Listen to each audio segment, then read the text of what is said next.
welcome to another great edition of Mississippi Stories. I'm your host, Marshall Ramsey. I'm the editor-at-large at Mississippi Today, and you see a few of my editorial cartoons as well. And our guest today, well, he's somebody I really like. I've gotten to bump into him a little bit here and there. It's the way Mississippi rolls. We tend to see each other. And recently I helped moderate a panel for the Mississippi Alliance of Nonprofits and Philanthropy, their annual meeting. And of course, Sammy Moon is the executive director of that. And I figured, hey, why not get Sammy on? Because we can talk just a little bit about Sammy, because he's a very shy guy, as you're about to find out, but also too about the work that the Mississippi Alliance of Nonprofits and Philanthropy does.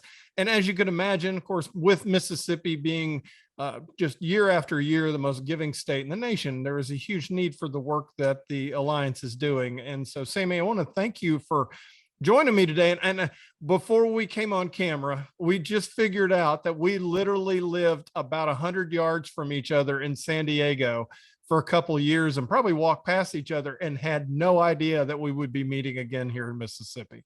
Yeah, isn't that an amazing story about how small the world is? I mean, literally, you're right. Within about 100 yards of each other, there we were.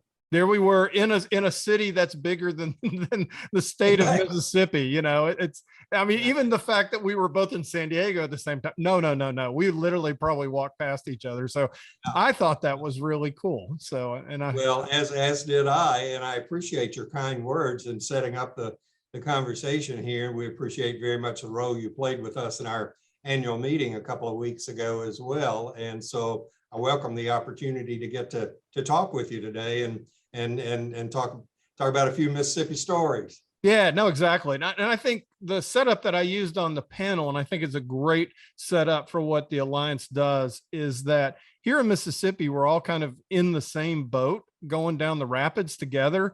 And if we're not kind of all paddling the same direction or in time with each other, or we can't sit there and point fingers at each other and saying your part of the boat is sinking, because that's kind of ridiculous also.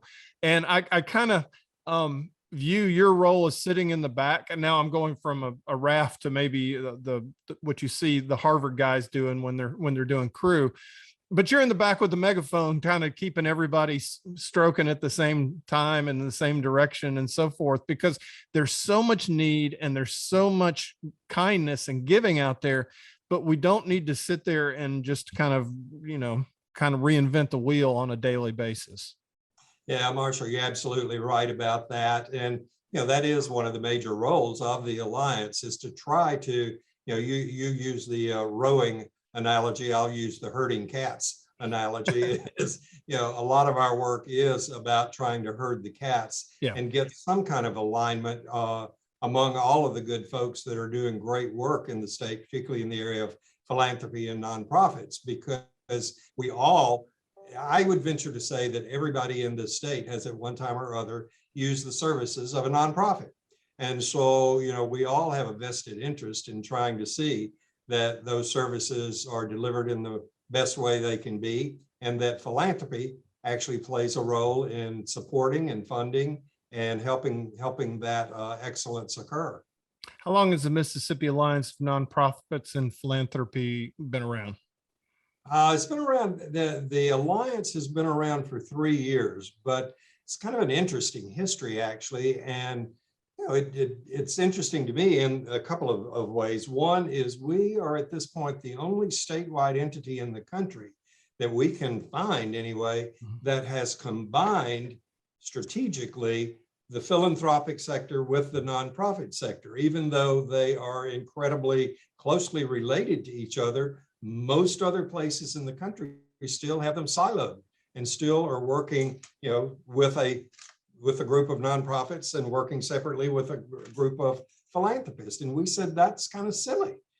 And so 3 years ago, we merged the Grantmakers Association, which was called the Mississippi Association of Grantmakers, and the Mississippi Center for Nonprofits, blew them up, did away with them, and created the Alliance to say, it doesn't make sense to do business the way we've been doing business. And frankly, it doesn't make sense to us that anybody else would be doing business in that siloed way. It's got to be a new business model. That's the thing about silos. And I mean, coming from the newspaper business, man, we did silos about as well as anybody.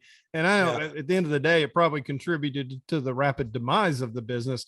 But when you're in a silo, you obviously view people in other silos as the bad guy or as a pain in the neck or as annoying and so forth. And and I've dabbled in the nonprofit world a little bit just through having a charity and doing stuff like that. And it just makes sense to be all on the same team talking to each other instead of thinking that the other person's just a pain in your neck. Yeah, I mean, it was kind of that epiphany moment when that came to us. But now I think of it as like it's a duh. Why Yeah. didn't you why didn't you think about this before? It's that duh moment. Yeah. It's not really an epiphany moment, it's a duh moment. But the thing is, if you stop and think about it, we're in the same business. Philanthropy is in the same business that nonprofits are in, yet they never or hardly ever talk to each other. They hardly ever communicate. They historically have not shared in creating programming and evaluation methodologies and all the stuff that needs to be done. Historically, it's kind of been a power dynamic where philanthropy, because they've got the money, kind of sets the tone and sets the stage and says, if you want to jump through my hoops, you might get a little bit of my money. And nonprofits on the other side of the coin are always struggling, trying to figure out, who do I need to talk to? What are the requirements that they're putting in place? How is this going to happen? What is the timeline? How do I even get in to have a conversation with somebody? So, what we said is fundamentally, both are in the same business, and that's the business of trying to make a difference, a positive difference for kids, families, and communities. And if that's what philanthropy is trying to invest in, and that's what nonprofits are doing every day, out there, doing God's work, why in the world aren't they talking to each other? Why aren't they working together? So that's what we've tried to do, is try to say there's a new way, a better way, a new business model that can be put in place. Which is still, I mean, I'm still having one of these moments to think that y'all are the only one in the nation that you know of. It's fairly remarkable, because we originally thought, well, we'll just find somebody else that's done this and just copy their model and replicate what they've done. So we set out on a path of doing some pretty rigorous due diligence of trying to find those other people that have done it. And you can find places that have done pieces of what we're trying to do. And everybody kept telling us, oh, you need to go to Chicago and see the work that's been going on in Chicago, where at that time it was called the Donors Forum. And everybody kept saying, they're the ones that have done what you're trying to do. So we did. We went and spent 3 days with them and found out they had merged the two, but they only merged structurally. They didn't merge programmatically. So consequently, you had, a business structure, back office functions that handled both, but programmatically they were still siloed. So basically, we left Chicago with them saying, y'all keep us posted on what you learn as you go through this journey, because we want to learn from you. So that's the kind of thing we ran into. So we realized we were going to have to invent it. How many people did you start off with in the team? How many employees? Yeah, I mean, how big was the team when you started out, and how big are you now? Yeah, the team when we started out was 5 people. When we combined the two organizations, and we have grown thanks to some funding, particularly from some national funders and a couple of local funders, actually, that we're now at 14.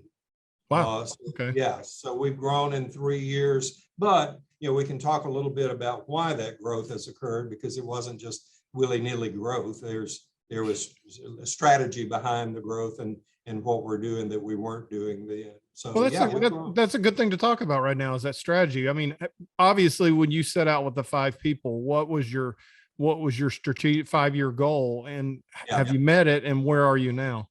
Yeah, good question.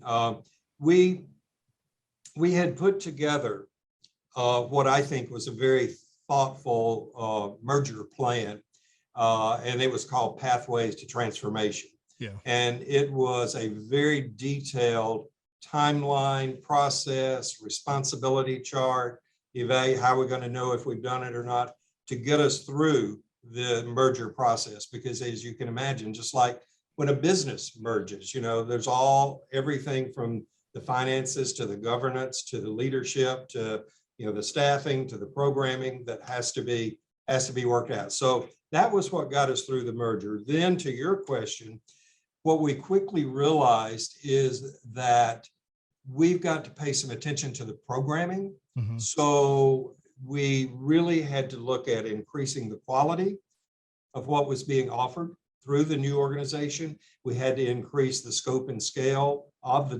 delivery of those programs and services. And we had to, and this is a very kind of serendipitous thing, but we had to use technology much more effectively than we had. And that was a precursor to COVID. So what that meant for us is from the very beginning, we were building new programming, we were increasing the quality of that program, and we were going virtual with more training. So when COVID came along, we kind of were positioned to not lose a beat because we had been working on that. But it took us a good year to year and a half to get the programming and kind of the new structure in place. So yes, we've met our timelines. Your question about have you done what you said you were going to do? We are way a ways from having realized the dream, the aspirational dream, if you will, of having philanthropy and nonprofits working together along with public sector folks in the way we envision. So that's an ongoing piece of work that's going to take a while. But in terms of have we met our benchmarks on the merger? Have we met our benchmarks on programming? Have we met our benchmarks on structure? Have we met our benchmarks on evaluation? Yes. I'm glad to say that we have, but there's still a long way to go. Well, that's the thing. I mean, there is so much need out there. I'm sure that at the end of the day, you all probably would like to think, well, you know what, our work here is done. We're going to move on to something else because all the needs of Mississippi have been met. But sadly, that doesn't seem to be something that's going to happen in the near future. But here's the thing, Sammy. I mean, you talk about the programming, and I didn't realize all you did until obviously we're at the meeting and you're doing the slideshow and you have people talking about the things you did. I was pretty intrigued at the type of programs that you offer. And as, like I said, somebody who was a nonprofit that was out looking for funds and everything, I was like going, that would have been actually very handy to have been able to be a part of this. So tell us a little bit about some of the things, some of the programming that you do offer. Yeah, I'll be happy to, because that's obviously gets at who are you and what do you do? We'll get there eventually. Yeah. we by the merger of the two organizations, we are the only statewide entity in Mississippi that, in fact, I don't know, there's not a whole lot of other organizations that do the work we do. So it may not be that just we're the only statewide, we may be the only organization, but we basically work with both philanthropy and nonprofits in doing training, technical assistance, consulting around areas where they have challenges or areas where they want to grow. Because behind every good organization is a solid foundation. And it's like, if you don't build that foundations, you're going to run into problems. You're going to run into problems with finance. You're going to run into problems with governance. You're going to run into problems with the Secretary of State's office and the regulations that they put out there. You're going to run into problems with leadership turnover. So all of those things, if you're not on solid ground with that, then down the road, you can count on the fact somewhere you're going to run into problems. So what we do is try to work with organizations to shore up that capacity so that they don't run into problems, in the short term or long term, so that they do have a plan in place for growth, so that they do have a fundraising plan in place. As you can imagine, the number one thing we get is questions about how do I raise money, and so, the key to raising money is to be offering the highest quality programming that you can offer. So that's where we come into play. That's the fundamental piece of our work. And growing out of that, Marshall, and this is where the additional staff resources have come into play. Growing out of that fundamental work, we recognized that philanthropy and nonprofits are never going to be able to solve the big problems. there's the resources are never going to be there, and they're never going to be of the size to solve the problem. So we got to work with government. We got to work with the business sector. We got to work with those other players that make up civil society to say, what is our role? What is your role? What resources can we bring to the table? What resources do you bring to the table? And put that puzzle together, because that's the way we ever are going to reach scale. It's just not going to happen any other way. So our belief is in strong partnerships. Our belief is in working in the policy arena. Our belief is in working with the public sector in ways that we have not worked before. And we can talk a little bit more about that if you want. So all of that. And then at some point, I want to talk a little bit about special effort we're calling the Innovations Lab. Let's talk for a second here, because this is something that popped up when I was reading about your past. When you were out in San Diego, you worked for the United Way, and you learned at that time the difference between micro and macro change.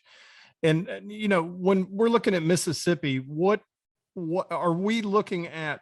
Macro change in Mississippi or micro change? Or when you're sitting there with one of your clients that's coming in to talk to you, do you sit there and do an evaluation of where they are and then help tailor a program that you put to them so they can do that type of change? Or just touch on that a little bit. Yeah, we do both. And we do work at both levels, because, when I talk about micro change, I'm usually talking about programmatic kind of responses. Yeah. And that's in Mississippi, we've got 15,000 plus nonprofits in this state. Yeah, it's kind of overrun with nonprofits, with more coming on board every day. And, when you talk to the Secretary of State's office about that, there's this panicked look on their face about, yes, I was going to ask. Not only is it 15,000, it's growing every day. So most of those are programmatically focused. It's somebody, and God love them, it's somebody that has a passion for some issue, or they want to see something different in their community, and they immediately jump to the conclusion that the only way to do it is to raise some money, create a nonprofit and raise money to make it happen. So that's happening a lot in Mississippi, and not just in Mississippi, but everywhere.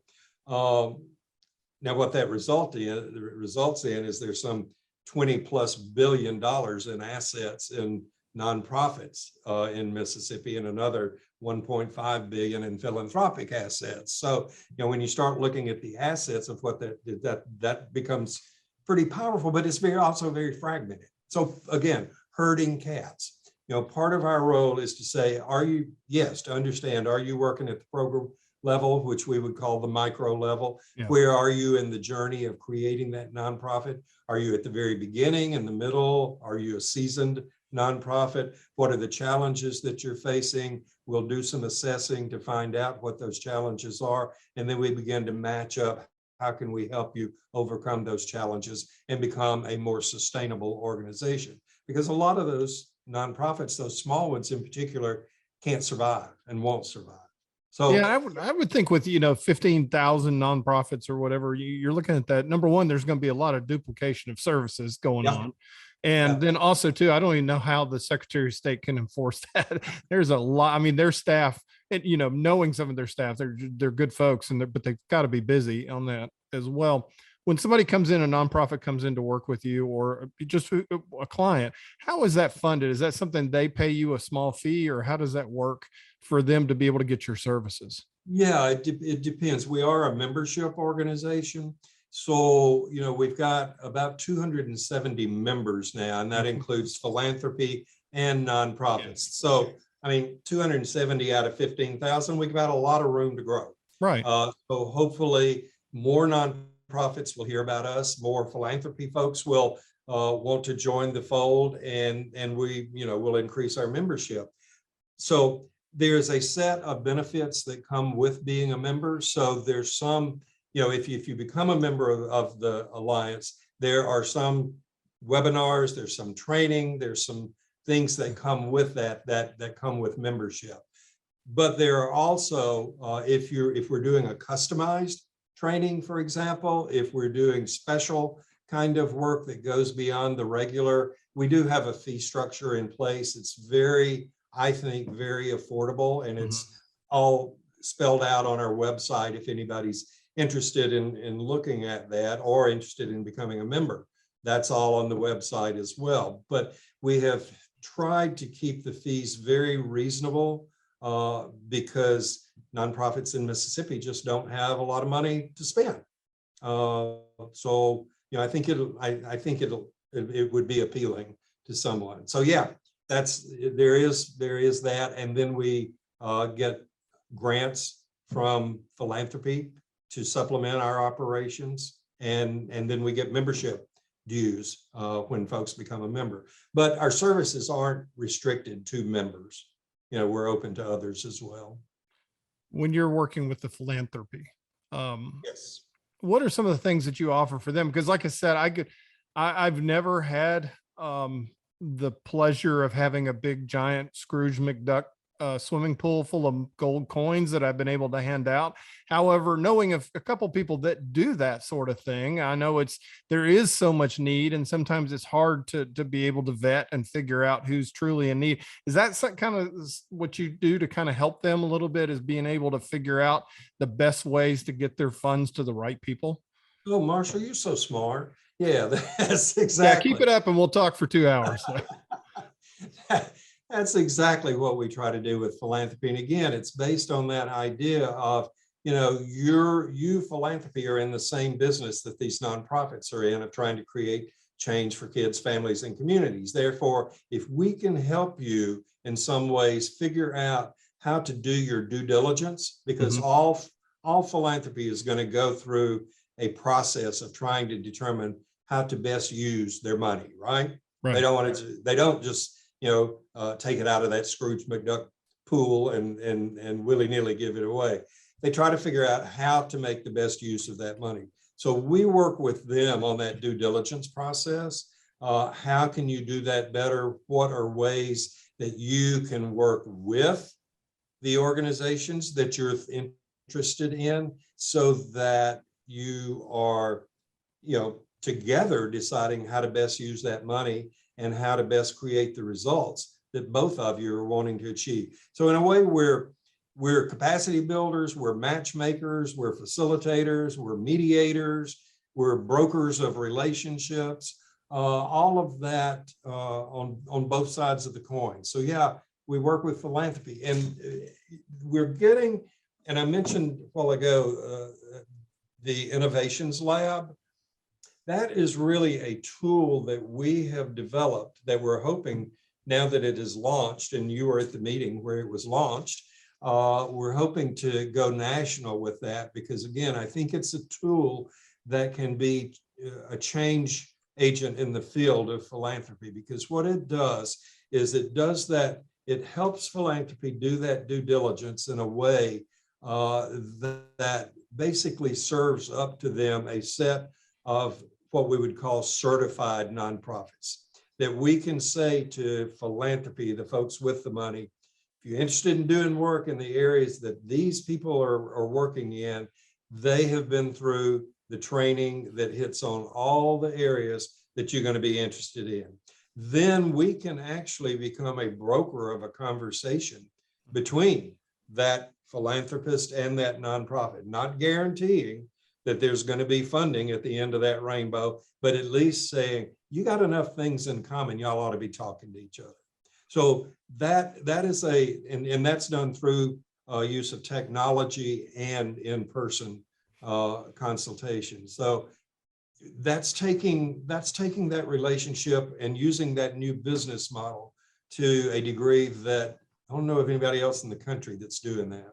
Yeah, it's almost like a good housekeeping seal of approval type deal.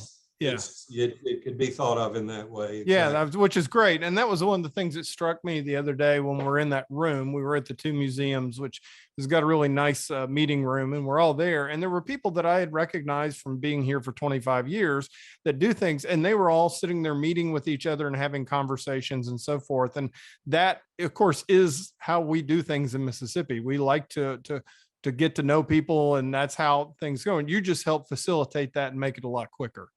Absolutely. And recognizing, what you said is just so important. And I say this to national funders a lot.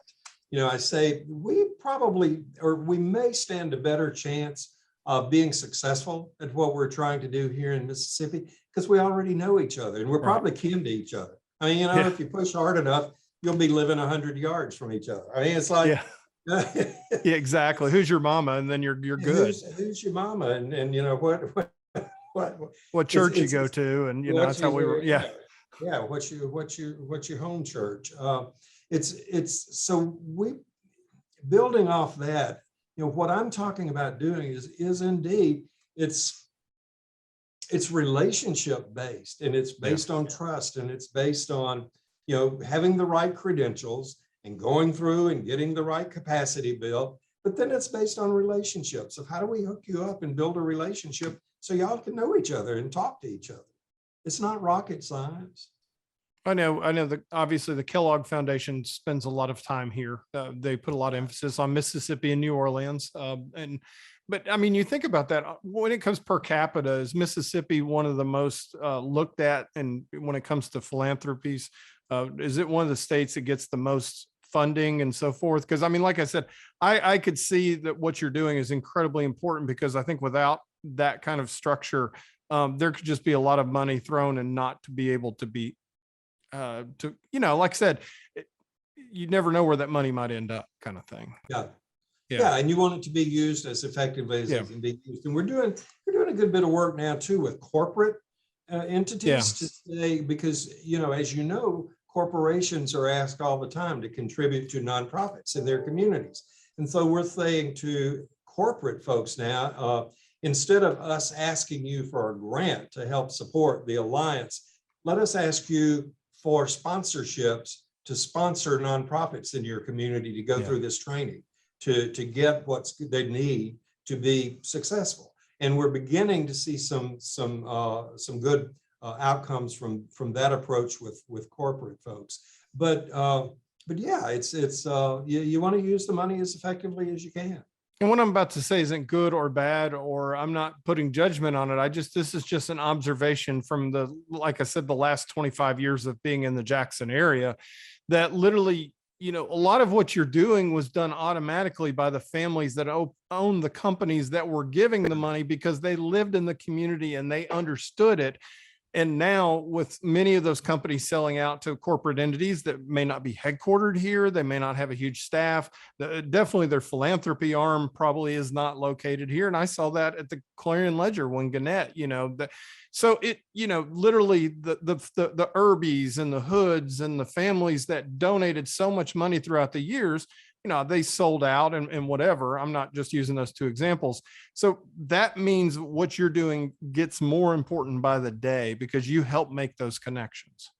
Yeah, that's right. And your comment about, do we have more money coming into Mississippi now from national sources? The answer to that is absolutely. Yeah. You think about, and here's the example of that. You think about the philanthropic base that I mentioned earlier in the conversation being 1.5 billion. Right. That generates about $50 million in grants. Okay. From Mississippi. The rest of the grants, there's about 110 million in grants given out annually. So the rest of that comes from out of state.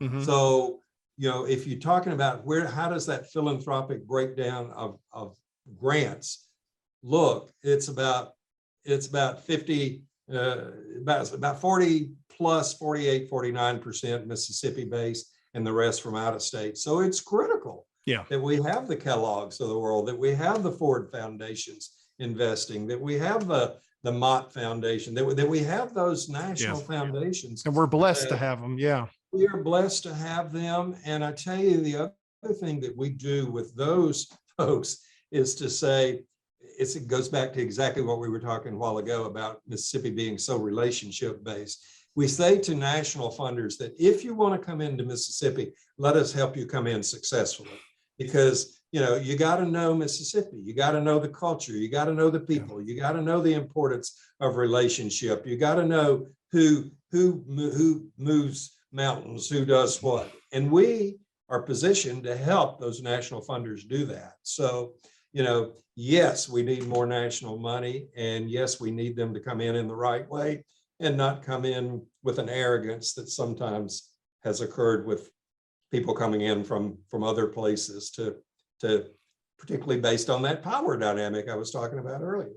Yeah, and you just touched on, I've always told people that even in the business side of things, if people don't know you, they don't pay attention to you. Exactly. Exactly. So Exactly. that's really important. Tell us a little bit about some of your team members and how they're now. Obviously, I mean, you grew up near Amory. You're from Becker, which I had to look up Becker because even though I've been here forever and have traveled near every roads, I don't think I've ever been to Becker. So I have something on my goal list now. Well, I tell you, if you've never been to Becker, you've just never lived. You just got to. Well, I mean, apparently they produced a really nice human being, so it can't be totally bad place.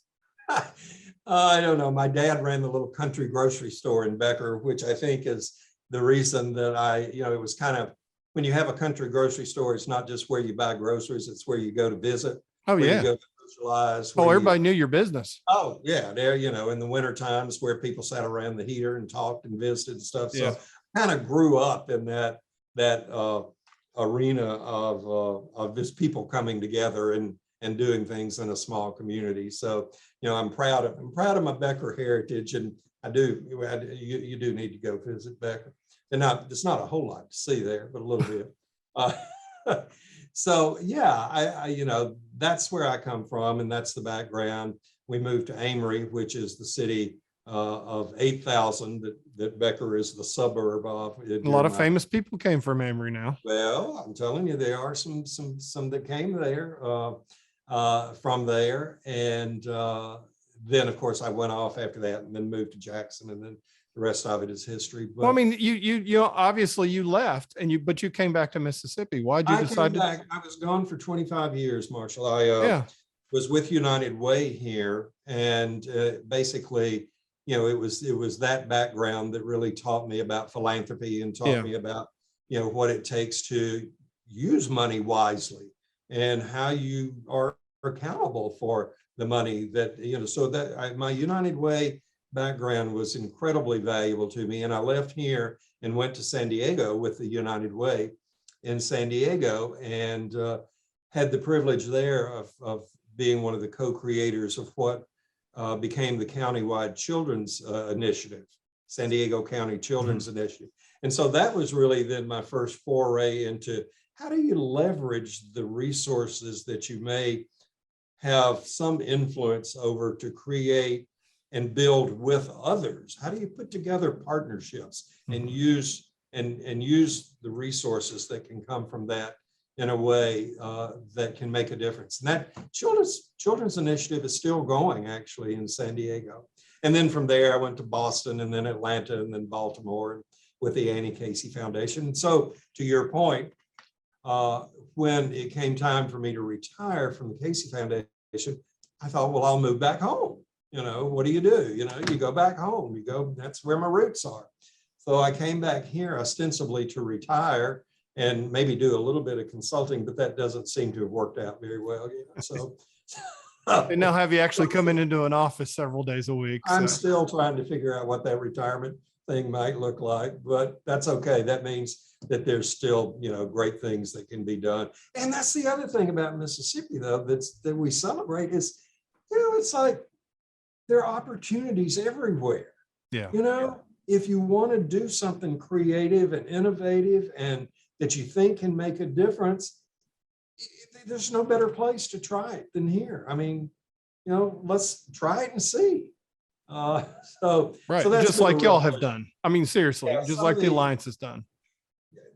Some of the other, folks on the team are just remarkable. They, Ellen Collins, who is our associate director, came from Midtown Partners, which you probably know about in Jackson, and the incredible work that's being done out of Midtown Partners. I somehow or other managed to convince her that she ought to come over here. I'm sure the Midtown Partner folks weren't quite happy about that, but I was delighted with it. So, Ellen is here. Dave Miller, who is our Chief Program Officer, is just top quality. So, as we added and built the structure that I talked about, my thinking on doing this venture was, you got to get the best people you can get.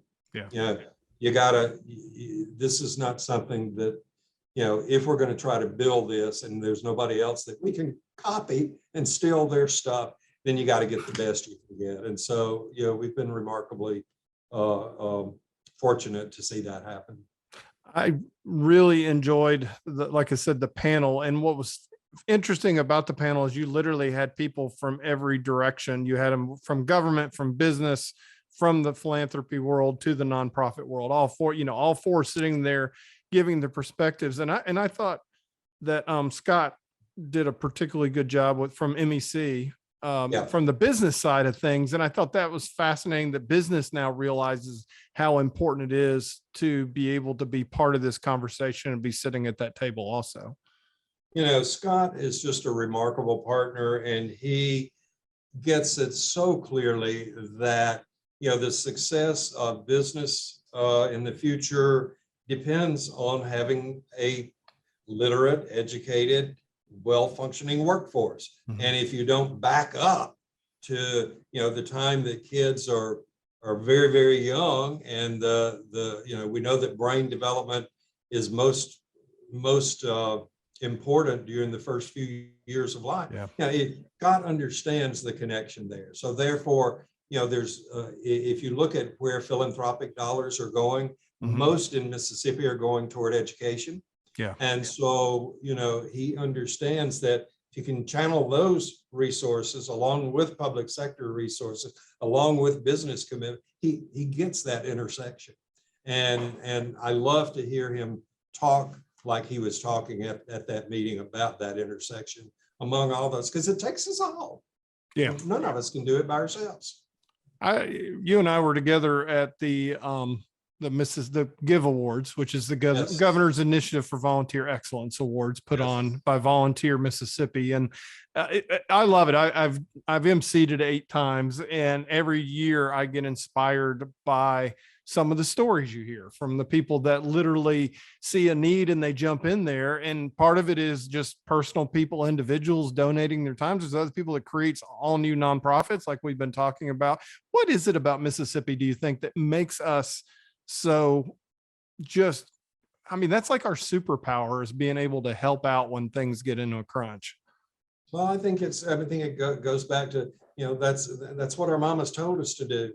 That's what, you know, we were brought up to, you know, be hospitable. We were brought up to, you know, it's probably that combination of family and upbringing and, you know, people coming together. In, you know, we're rural, so, you know, my dad's grocery store is a perfect example of, you know, people come together in small group ways. And, you know, it's just that culture that has been built over the history of this state that says we're, you know, we need to be good neighbors. We need to look out after each other. We need to, you know, take care of and volunteer. We need to do the things that make life better for folks. So, you know, it was a great event, and I'm glad that it happens annually. And, you know, I was delighted to be there and just hear the stories that are those remarkable stories of people that go out and make a difference just because it's the right thing to do. Sonny, Sammy, excuse me. I don't know why I just said that backwards. Anyway, yeah. Whew. Well, you know, we've been talking about a lot about the programming that you do and the fact that you're just kind of a connector. It reminds me of the Conjunction Junction Schoolhouse Rock, where they connect the trains together. You're kind of the person who's connecting the trains together. And I think it's amazing, you and your team. Where do you think you're going to be in 5 years? What are some of the things that you're changing on? And obviously I've missed some things, Sammy, that y'all do. And if there's anything you'd want to touch on, jump in on that too.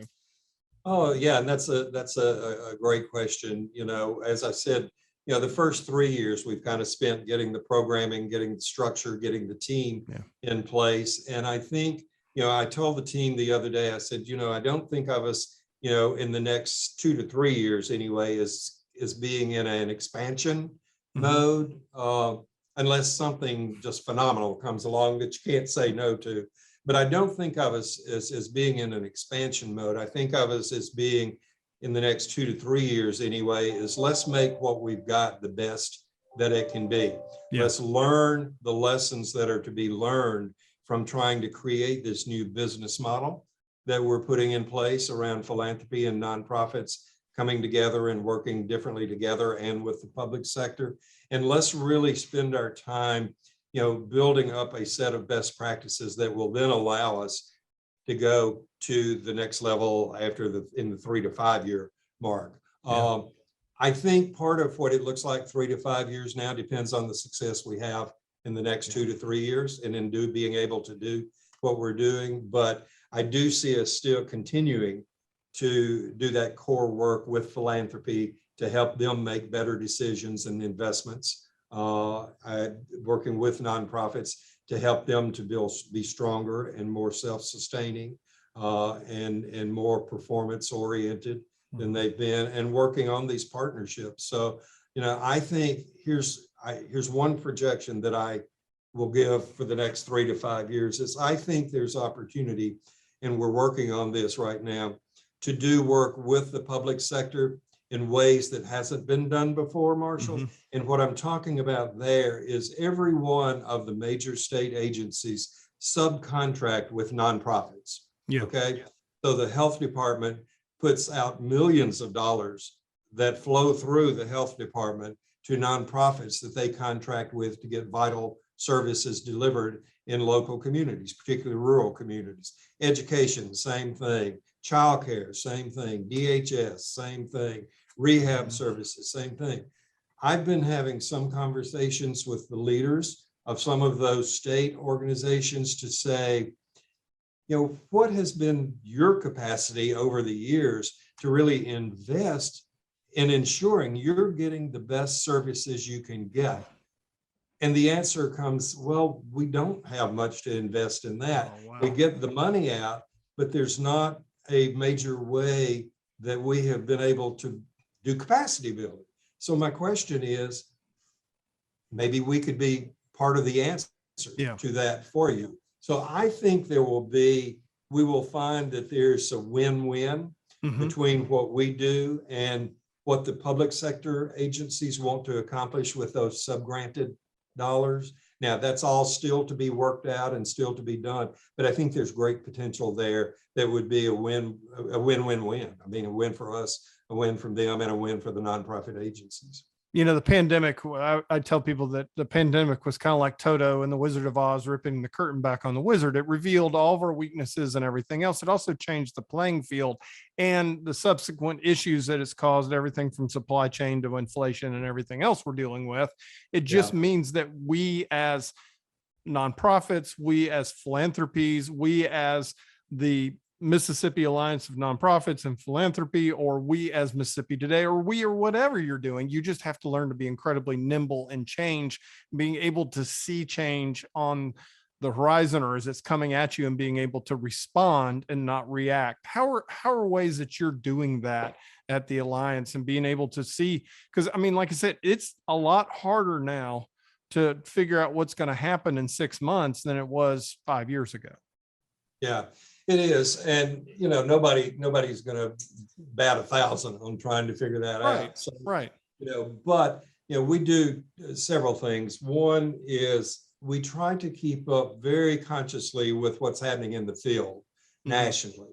So again, even though we couldn't find anybody that had done what we were trying to do to copy, we stay pretty well plugged in through multiple national organizations that deal with philanthropy and nonprofits, and try to keep up with what are the emerging best practices that are coming out from other places that we may not know about here in Mississippi. So that's one way. The other way is we consciously and strategically have conversations with our own membership. The people out in the field. We are committed to not falling into the trap that we accuse others of doing, and that is, trying to figure out from this central office here in Jackson what's going to work down on the Gulf Coast. Right. So we have, a couple of ways of doing that. We have structured conversations on a regular basis, quarterly basis. We will go out into one region. There are 8 regions in the state, and I'll talk about that in just a second. Mm-hmm. But we'll go out and have conversations with our membership in those areas to say, you tell us, what do we need to know? What do we need to learn? What's going to be helpful to you? What are we not doing that you need from us? What are we doing that's working? What are we doing that's not working? So, we listen to our own constituency.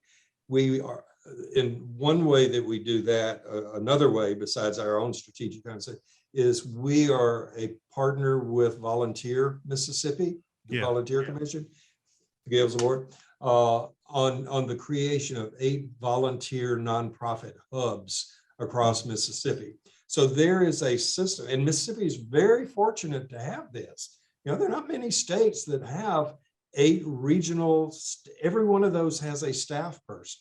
Mm-hmm. And they're either housed in a community foundation or a United Way. And that staff person's job is to work with the nonprofits in that region to identify, training needs, technical assistance, the kinds of stuff that we do, but also to look for volunteer opportunities. What do those nonprofits need in terms of volunteer placement? So we have a network, and it's interesting, when COVID hit, that network became a real communication tool to get into local communities to say, what's happening there? What are you learning? What are the needs for COVID related stuff that's coming out of your region? So we were able to put together some responses that were regionally focused based on having that network in place. So, that's another way that we learn. So it's all of that and more of just, not being isolated and trying to be transparent and try to be out there and just learning as much as we can learn. So basically, and I've always said this, you can't understand Mississippi just driving from your house to the office. Nope, you cannot. No, you cannot. You got to be out there. You got to be a part of it. You got to be talking to folks. Sammy, I really appreciate, you visiting with us. Like I said, is there anything else that you'd like to touch on? I just would, if anybody has questions or wants to follow up with me in any way, or wants to follow up with any of the team, we're more than happy to do that. Let me give you my phone number. It's 601-968-0061, and I'm at extension 112. I would encourage folks to go online, look at our resources that are available, see, in much more detail, the way we work and what we do. And that's at www.alliancems.org. So just let us know how we can be helpful. Sammy, I just really, number one, to find out that you lived 100 yards from us just cracks me up. So that was well worth the price of admission. But I just applaud, you and the Mississippi Alliance of Nonprofits and Philanthropy for doing the work that you're doing. It's just such a great idea that I'm surprised somebody didn't do it 25 years ago. It just is, it just seems like a no-brainer, but yet here you are, you're one and only. So someday when, you're going to be the United States Alliance of Nonprofits and Philanthropy. There you go. Or the worldwide, as you take it all over on that. But thank you for taking the time today. This was really a lot of fun. Oh, it really was a lot of fun. And I just am appreciative of you, reaching out and saying, let's have a conversation about this, because I do think it's important work. And I think, as I said earlier, if you think about it, everybody uses at some time or other the services of a nonprofit. Yeah. It's just, whether it be, a professional association, whether it be Boy Scouts, Girl Scouts, Salvation Army, Red Cross, the services are everywhere and people use them. So we need to make them the best they can be. And, I would be remiss if I didn't close and say a thank you to our funders. We are always grateful and recognize that we would not be in existence were it not for a set of funders that have made it possible. And Lord knows, may they continue to help make it possible. It's always nice when somebody believes in you. It is. It definitely helps. Well, I am very grateful. And, I look forward to catching up with you again soon.